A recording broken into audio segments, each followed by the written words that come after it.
dadka ku nool Soomaaliya aad ayay u dhiban yihiin xasilooni darro siyaasadeed, rabshado daba dheeraaday iyo dhibaatooyin bini'aadanimo ayaa lagu yiri daraasaad si wada jir ah ay u sameeyeen qaramada midoobay, wasaaradda caafimaadka Soomaaliya iyo jaamacadda qaranka, taasoo lagu ogaaday in xanuunka dhimirka uu ku badan yahay Soomaaliya oo idil.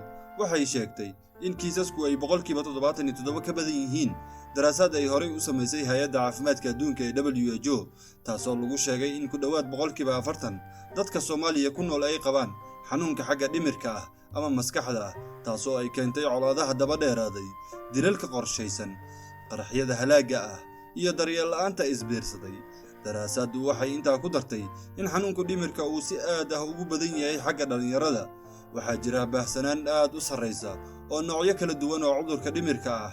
76.9 waxaa keenay ku xadgudubka mukhaadaraadka, sidoo kale 53.3% ilaa 50.6% ayaa keentay tayada nolosha liidata ee dadka aan ahayn bukaan socodka iyo kuwa bukaan socodka ah, ayaa lagu sheegay daraasaadkaasi.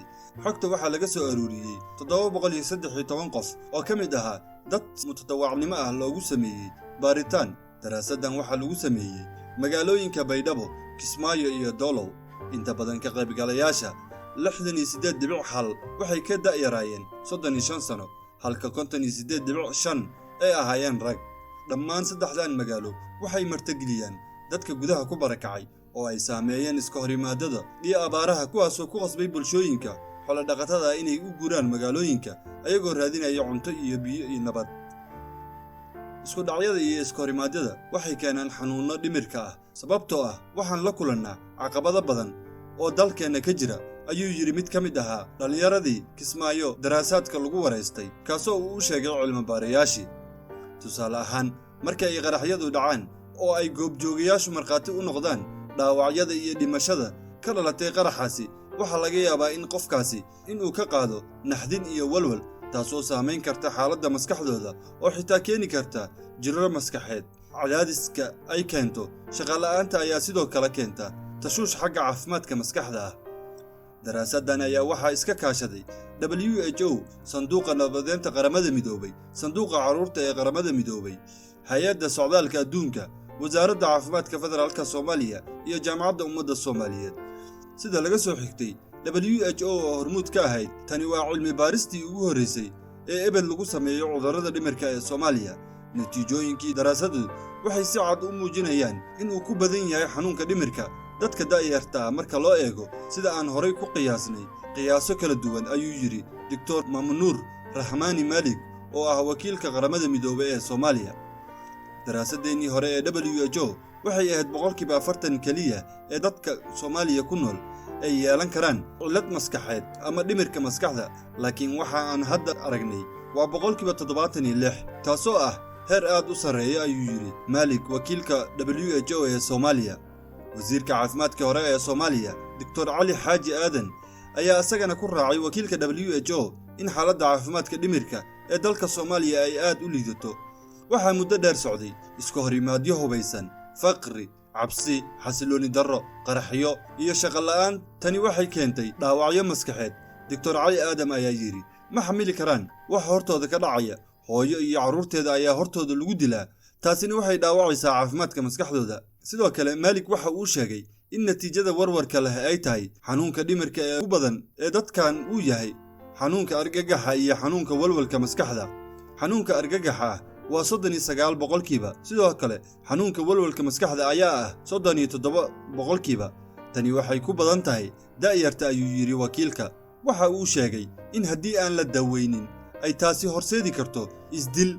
waxa uu sheegay in qiyaas ay horey u sameysay WHO ay ku aragtay in heerka isdilka ee dhalinyarada Soomaaliyeed oo ah kuwa ugu sarreeya adduunka waxaa isdila 14 ilaa 15 kunkii qofba.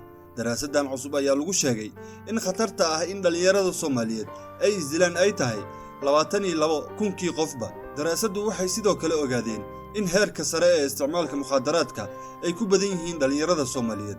wasiirka caafimaadka waxa uu sheegay in jiilka soo koraya oo ah kuwa ugu badan ay saameeyeen xanuunada dhimirka ay u weecanayaan isticmaalka daroogada. qofka da'da yar ee hamiga iyo mustaqbalka leh markii ay gaari waayaan hamigooda iyo hiigsigooda oo ay heli kari waayaan shaqo waxay la kulmaan cadaadis maskaxeed waxayna u badan yihiin in ay u jeestaan ku xadgudubka daroogada si ay ugu dhuntaan walwalka noloshooda.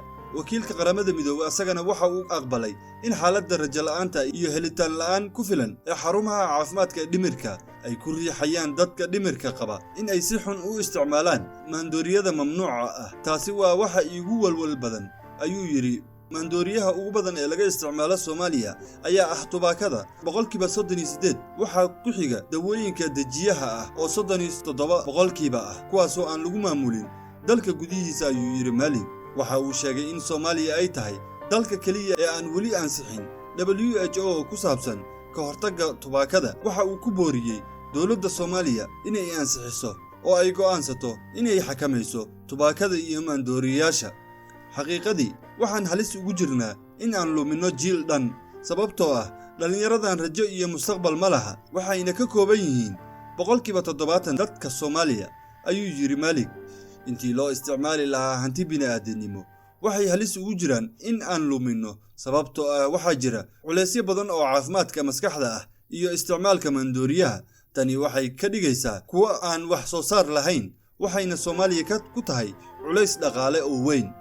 cilmi-baarayaashu waxay u arkaan hagaajinta caafimaadka dhimirka inay qayb muhiim ah ka tahay dib u dhiska iyo nabad u helidda Soomaaliya oo ah waddan ay colaado sokeeye ka jireen tan iyo burburkii dowladda 1991.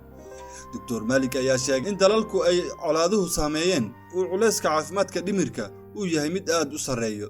dhalinyaradan oo si culeysyo weyn oo caafimaadka maskaxda ah waxaa si fudud u bartilmaamaysan kara kooxaha xagjirka ah sababtoo ah kuwani waa dhalinyaro niyad jabsan ayuu yiri Maalig. sida aan qabno dadkan ayaa noqon kara kuwa bulshada wax ku soo kordhiya marka la xaliyo xaaladooda caafimaadka ee maskaxda. isku duubnida bulshada iyo dib u heshiisiinta bulshada ayaa kordhi karta.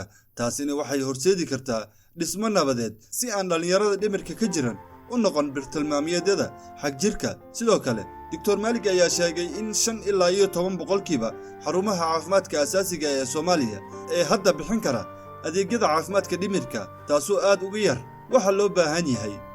tirada guud ee xirfadlayaasha caafimaadka ee dhimirka Soomaaliya ayaa ah 82 dhakhtar taasoo aad ugu yar in ay wax ka qabtaan tirada Soomaaliya oo ah 15 milyan. haddii aad isbarbar dhigto xirfadlayaasha caafimaadka dhimirka kunkii qofba ayaa waxa ay helayaan hal dhakhtar. mustaqbalku waxa uu ku jiraa maalgelinta adeegyada caafimaadka dhimirka. daraasadani waxay ku talisay in la tababaro shaqaalaha daryeelka caafimaadka ee safafka hore, in wacyiga la kordhiyo iyo baaris joogto ah ee xanuunka dhimirka ee heerka daryeelka caafimaadka asaasiga ah. taas ayaanu ku soo gabagabeynaynaa barnaamijkeennii maanta. magacaygu waa Ismaaciil Kulmiye.